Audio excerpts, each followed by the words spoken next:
আচ্ছা, তোমাদের জন্য আজকে একটা খুব বড় সুখবর আছে। তো সুখবরটা যেমন দেবো তেমনি দেখাবো তোমাদেরও।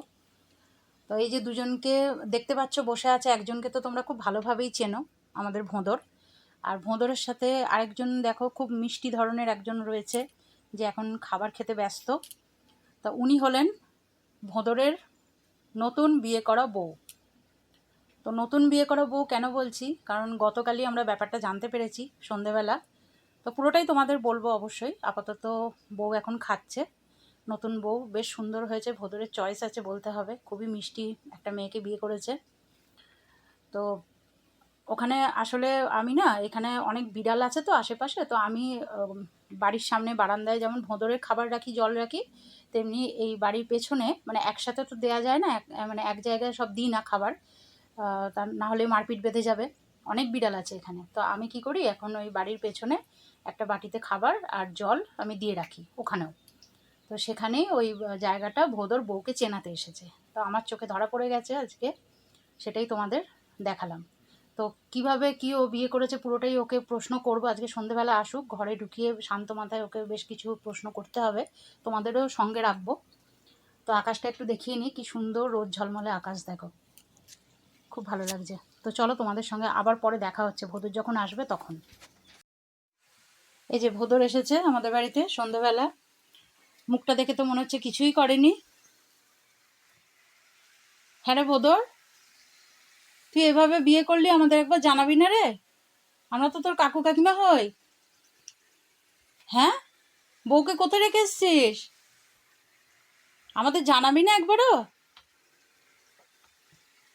আমরা এখন কাকা শ্বশুর আর কাকি শাশুড়ি হয়ে গেছি। হ্যাঁ, বউকে নিয়ে আসবি তো একবার, দেখবো তো মুখটা। কালকে একবার সন্ধ্যাবেলা অন্ধকারে দেখেছি, আর আজকে এই দূর থেকে দেখলাম। কিরে, এই যে এই ঘরে পচকাইকে রেখেছি, এই যে হাত দেখা যাচ্ছে দরজার তলা দিয়ে, ও বেরোনোর জন্য ছটফট করছে, কিন্তু একটুখানি আটকেই রেখেছি। ও বেরোলে তো ভোঁদরকে এই যে ও চলাফেরা করছে একটু ভালোভাবে, এই যে জল খাচ্ছে, খাবার খাচ্ছে, এগুলো তো ও পারবে না। ও বেরোলেই এমন ঘাড়ের ওপর উঠবে যে ভোঁদর কোথায় পালাবে ঠিক করতে পারে না, খুব ভয় পায়। ও বড় হলে কি হবে, ভীষণ ভীতু। যে এখন বসে বসে জল খাচ্ছে আরাম করে। কিরে ভোঁদর, তোকে কিছু প্রশ্ন করেছিলাম আমি, উত্তর দে। হ্যাঁ, তোকে বলছি। তুই হঠাৎ করে বিয়েটা করলি, আমাদের একটু জানাবি না রে? হ্যাঁ, কোর্ট ম্যারেজ করেছিস নাকি রে? বউ তো খুব সুন্দরী হয়েছে। হ্যাঁ ভোদর, উত্তরই দিচ্ছে না। তো কিভাবে আমরা জানলাম সেটা এবার তোমাদের বলি।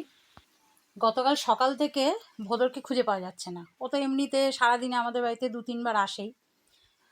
তো গতকাল সকাল থেকে ওকে খুঁজেই পাচ্ছি না। সেই সকালে খাবার দিয়ে রেখেছি, সেই খাবার দেখছি যেরকম দিয়েছি সেরকমই পড়ে রয়েছে, তার মানে বোঝা গেল যে ও আসেনি। তারপর সন্ধেবেলাতে আমার বর একটু বাইরে বারান্দাটায় বেরিয়েছে, তখন দেখছে যে ভোঁদর এসছিল, আর ওর সঙ্গে আরেকটা বিড়াল। তো তখনই ও আমাকে বললো তাড়াতাড়ি দেখে যাও, ভোঁদরের সঙ্গে আরেকটা বিড়াল এসছে। আর ভোঁদর খাবার খেয়েছে, মানে ভোঁদর এসছিল ওর বউকেই সঙ্গে নিয়ে, যে হয়তো সারাদিন খায়নি নাকি জানি না, ভোঁদর বউকে নিয়ে এসছে দায়িত্ব নিয়ে, যে দুজনে একসঙ্গে খেয়েছে। পরে দেখলাম যে খাবারের বাটিটায় খাবার নেই, তার মানে খেয়েছে, তখনই বুঝলাম। তো রাতের অন্ধকারে ভালোভাবে ওর বউয়ের মুখ দেখতে পারিনি, আর এই সকালে তো তোমাদের দেখালাম, অত দূর থেকে দেখেছি। তো ভোঁদর এখনও নিয়ে আসেনি সঙ্গে করে।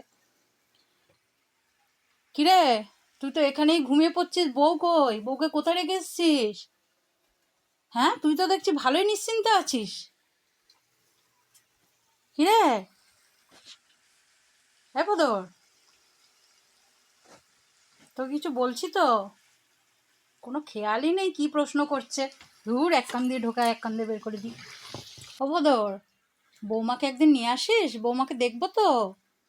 আমার সুন্দরী বৌমা হয়েছে, বৌমার মুখ দেখবো না? হুম ভোঁদর, আরো সিরিয়াস হয়ে গেছে দেখি বিয়ের পর, এ কি?